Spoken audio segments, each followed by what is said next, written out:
क्या है honey trap, जिसका शिकार बना एक वकील? क्यों बाड़मेर का ये केस आज सुर्खियां बटोर रहा है? कौन है प्रियंका, जिसने वकील को अपने जाल में फंसाकर 40 लाख रुपए की डिमांड की? कैसे सोशल मीडिया बन गया ठगी का ठिकाना? क्या थी वो अश्लील वीडियो जिसे छुपाने के लिए वकील ने 50,000 रुपए दे दिए? कैसे पुलिस ने प्रियंका को पकड़ा? चलिए पूरी कहानी डिटेल में जानते हैं, लेकिन उससे पहले वीडियो को लाइक और चैनल को सब्सक्राइब कर लीजिए। सोशल मीडिया ये नाम नहीं, बल्कि लोगों की जिंदगी का वो हिस्सा बन गया है जिसके बिना जिंदगी अधूरी लगती है। मैक्सिमम लोग अपनी पर्सनल लाइफ को सोशल मीडिया पर रिवील कर देते हैं। वो कहाँ जा रहे हैं, क्या खा रहे हैं, किसके साथ रिलेशन में हैं, ये सब आज सोशल मीडिया पर बेखौफ होकर पोस्ट कर दिया जाता है, जिसका फायदा उठाते हैं ठग, धोखेबाज और चालबाज लोग, जो लोगों की पर्सनल लाइफ को अपनी ताकत बनाकर न सिर्फ उनके इमोशन के साथ खेलते हैं, बल्कि उनसे पैसे ऐंठने का भी मंसूबा बना लेते हैं। और इस मंसूबे को आसान बनाता है हनी ट्रैप, एक ऐसा जाल जिसमें उलझकर आज दर्जनों लोग हजारों लाखों रुपए गवा चुके हैं। लेकिन ये हनी ट्रैप है क्या? चलिए सबसे पहले इसको समझ लेते हैं। दरअसल हनी ट्रैप वो तरीका है जिसमें महिलाएं विक्टिम के साथ प्यार का दिखावा करके उनसे मोटी रकम वसूलती है, उन्हें अपनी बात में इस तरह उलझा लेती हैं कि विक्टिम को पता ही नहीं चलता कि वो हनी ट्रैप का शिकार बन गया है। कुल मिलाकर झूठी मोहब्बत का सपना दिखाकर पैसे ऐंठने के तरीके को ही हनी ट्रैप कहा जाता है, जिसका शिकार हाल ही में एक वकील भी हो चुके हैं। जी हाँ, वकील, जिन्हें कानून की अच्छी समझ होती है, अच्छे बुरे, सच झूठ की बारीकी से पहचान होती है, वहीं हनी ट्रैप का शिकार बन गए, जिसका खुलासा हुआ 3 जनवरी 2026 को, जब वकील साहब राजस्थान के बाड़मेर जिले के शहर बाड़मेर में लगने वाले बाड़मेर कोतवाली पुलिस स्टेशन पहुंचे और पुलिस को बताया कि एक लड़की उन्हें काफी समय से ब्लैकमेल करके 40 लाख रुपयों की डिमांड कर रही है। लेकिन क्यों? जब यही सवाल पुलिस ने वकील से पूछा तो उन्होंने बताया कि लड़की ने उन्हें हनी ट्रैप में फंसकर उनकी अश्लील वीडियो रिकॉर्ड कर ली है और अब उसी वीडियो को हथियार बनाकर वो वकील को ब्लैकमेल कर रही है कि अगर 40 लाख रुपए नहीं दिए तो ये वीडियो सोशल मीडिया पर अपलोड कर दी जाएगी। वकील बताता है कि जो लड़की उन्हें ब्लैकमेल कर रही है उसका नाम प्रियंका है, जिससे पहली मुलाकात सोशल मीडिया के जरिए हुई थी। जिस तरह हर रोज सोशल मीडिया पर अनजान लोग मिलते हैं, ठीक उसी तरह वकील साहब और प्रियंका भी मिले और सरसरी सी बातचीत हुई और प्रियंका ने वकील से लगातार बातचीत करनी शुरू कर दी, उन्हें अपनी प्यारी प्यारी मीठी बातों में उलझाना शुरू कर दिया। प्रियंका की बातें ऐसी थीं कि वकील साहब भी पहचान नहीं पाए कि उन्हें प्यार का लड्डू खिलाकर धोखा दिया जा रहा है। कुछ समय तक प्रियंका और वकील के बीच सब सही चलता रहा और वकील साहब प्रियंका से दिल लगा बैठे। और जब प्रियंका को यकीन हो गया कि अब वकील उसके झांसे में पूरी तरह से आ चुका है, तो फिर एक दिन प्रियंका ने वकील से मिलने के लिए कहा, जिस पर वकील भी मान गए और बिना सोचे समझे प्रियंका के घर पहुंच गए, जो एक किराए का फ्लैट था और फ्लैट में सिर्फ प्रियंका ही मौजूद थी। ये देख वकील साहब भी बहक गए और प्रियंका उन्हें अपने बेडरूम में ले गई, जिसके बाद दोनों ने कुछ हसीन लम्हे साथ बिताए और सब कुछ ठीक ठाक रहा। मिलने के बाद वकील भी अपने घर पहुंच गए, लेकिन कुछ समय बाद उनके पास एक वीडियो आई, जिसे देखने के बाद वकील की आंख चौड़ी हो गई, जबकि दिल जोर जोर से धड़कने लगा, क्योंकि ये वीडियो किसी और की नहीं बल्कि वकील और प्रियंका की थी, जिसमें दोनों कुछ लव मोमेंट्स शेयर कर रहे थे। इसी वीडियो के साथ प्रियंका ने एक मैसेज भी भेजा था, जिसमें साफ शब्दों में धमकी भरे अंदाज में लिखा था कि अगर 40 लाख रुपए नहीं दिए तो ये वीडियो सोशल मीडिया पर वायरल हो जाएगी और उसके बाद वकील का करियर, उनकी रेपुटेशन और इज्जत सब कुछ मिट्टी में मिल जाएगा। ये मैसेज पढ़ने और वीडियो देखने के बाद वकील पूरी तरह से हैरान और परेशान हो गए। उन्हें समझ नहीं आ रहा था कि ये सब उनके साथ क्या हो रहा है। इससे पहले कि वो कुछ कदम उठा पाते, इसी बीच फिर से प्रियंका ने उनसे पैसों की डिमांड की और ये डिमांड वक्त के साथ बढ़ती ही जा रही थी। वकील को बदनामी का डर था, इसीलिए उन्होंने अपनी इज्जत बचाने और प्रियंका का मुंह बंद करने के लिए उसे 50,000 रुपए दे दिए। पर यह रकम प्रियंका की उम्मीदों से बहुत कम थी, क्योंकि उसे पूरे 40 लाख रुपए चाहिए थे। इसीलिए उसने वकील को धमकाते हुए कहा कि अगर उसने पैसे नहीं दिए तो वो उस पर दुष्कर्म का झूठा आरोप लगा देगी, जिसके बाद उसकी पूरी जिंदगी जेल में ही कटेगी। इसी धमकी के साथ उसने फिर से वकील पर पैसों का दबाव बनाना शुरू कर दिया, लेकिन वकील के पास इतनी बड़ी रकम का इंतजाम नहीं था और अब वो अच्छे से समझ चुके थे कि उन्हें हनी ट्रैप में फंसाकर ब्लैकमेल किया जा रहा है।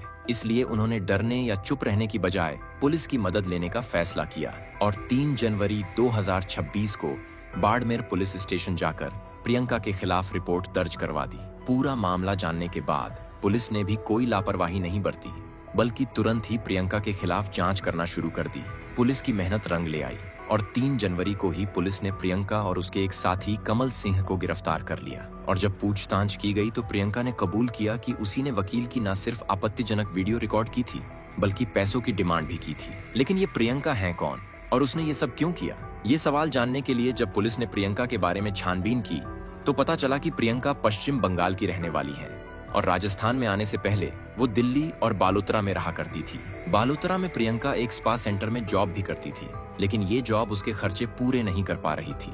इसी बीच जब वो बाड़मेर आई तो उसकी मुलाकात हुई कमल सिंह से, जो बाड़मेर के लक्ष्मी नगर में रहा करता था और पेशे से एक जिम ट्रेनर था। बस पहली मुलाकात के बाद से दोनों के बीच नजदीकियां बढ़ने लगी और दोनों जल्द ही दोस्त बन गए। हालांकि ये दोस्त थे या फिर लव पार्टनर, ये अभी तक पुष्टि नहीं हुई है। प्रियंका और कमल दोनों की ख्वाहिशें बड़ी थी, इसलिए उन्होंने एक ऐसा प्लान बनाया जो उन्हें माला माल कर दे, और वो था हनी ट्रैप, जिसमें दोनों पार्टनर की तरह काम करने लगे। प्रियंका का काम था शिकार को ढूंढकर उन्हें अपने जाल में फंसाना और उनके साथ एक आपत्तिजनक वीडियो रिकॉर्ड करना, जबकि कमल सिंह पैसों के लेन देन का काम संभाल रहा था।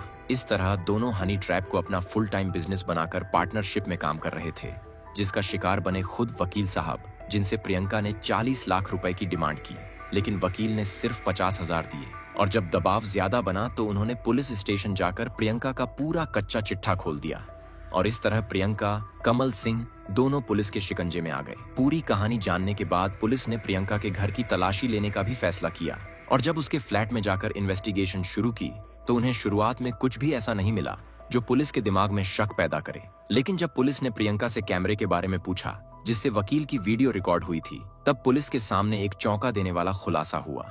दरअसल प्रियंका ने अपने बेड के ठीक सामने वाली दीवार पर एक बड़ी सी घड़ी लगा रखी थी, जो अक्सर आम तौर पर घरों में लगी होती हैं।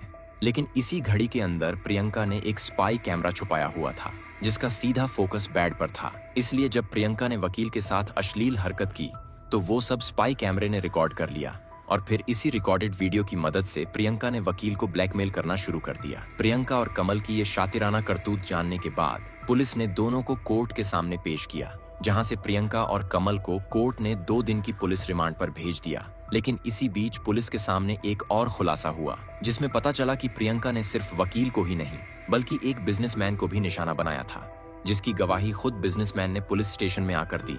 दरअसल जब बिजनेसमैन को पता चला कि प्रियंका को वकील को ब्लैकमेल करने के जुर्म में पकड़ लिया गया है, तो उनके अंदर भी सच को फेस करने की हिम्मत आ गई और उन्होंने पुलिस स्टेशन में आकर अपने साथ हुई घटना को भी पुलिस के सामने रख दिया। साथ ही ये भी बताया कि किस तरह प्रियंका ने उन्हें फंसाया था। प्रियंका अपने विक्टिम को फंसाने के लिए हमेशा एक पैटर्न फॉलो करती थी, जिसके मुताबिक वो सबसे पहले अपने शिकार को तलाशती थी। अब वो चाहे सोशल मीडिया के जरिए मिले या किसी टूरिस्ट प्लेसेस पर, अगर कोई व्यक्ति प्रियंका को टूरिस्ट प्लेस पर मिलता तो वो बहाने से उसके साथ बातचीत करती थी और फिर उसके साथ अपना नंबर एक्सचेंज कर लेती थी, जिसके बाद दोनों के बीच बातचीत का सिलसिला शुरू होता और कुछ दिनों के बाद प्रियंका विक्टिम को मिलने के लिए बुला लेती और फिर उसकी आपत्तिजनक वीडियो बनाकर उसे ब्लैकमेल करती। यही सब वकील के साथ हुआ और बिजनेसमैन भी इसी तरह प्रियंका का शिकार बना। जबकि कुछ रिपोर्ट्स बताती हैं कि इन दोनों के अलावा प्रियंका ने करीब 8 से 10 लोगों को भी ऐसे ही अपने जाल में फंसाया था, लेकिन अब पुलिस ने उसे गिरफ्तार कर लिया है। साथ ही उसके दोस्त कमल सिंह को भी हिरासत में ले लिया है।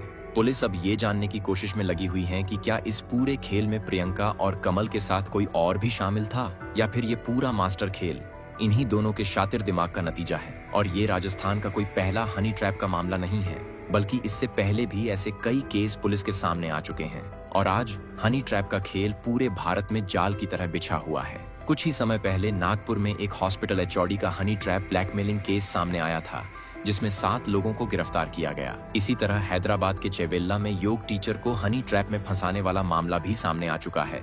कानपुर, उत्तर प्रदेश, राजस्थान, बिहार, आज शायद ही भारत का कोई ऐसा हिस्सा हो जहां ये हनी ट्रैप ना हो। हर जगह ये खेल खेला जा रहा है और सोशल मीडिया इस खेल को और आसान बना रहा है। इसलिए किसी भी डिजिटल फ्रेंड से दोस्ती करने से पहले एक नहीं 2 बार सोचे कि क्या वो सच में आपका दोस्त बनना चाहता है या फिर मामला कुछ और है। तो दोस्तों, आज के लिए बस इतना ही। वैसे आपको ये वीडियो कैसी लगी? अगर हमारी वीडियो और मेहनत पसंद आई हो तो इसे दिल खोलकर लाइक करें, ज्यादा से ज्यादा शेयर करें और चैनल से जुड़े रहने के लिए चैनल को सब्सक्राइब करके बेल आइकॉन को प्रेस कर ले। धन्यवाद।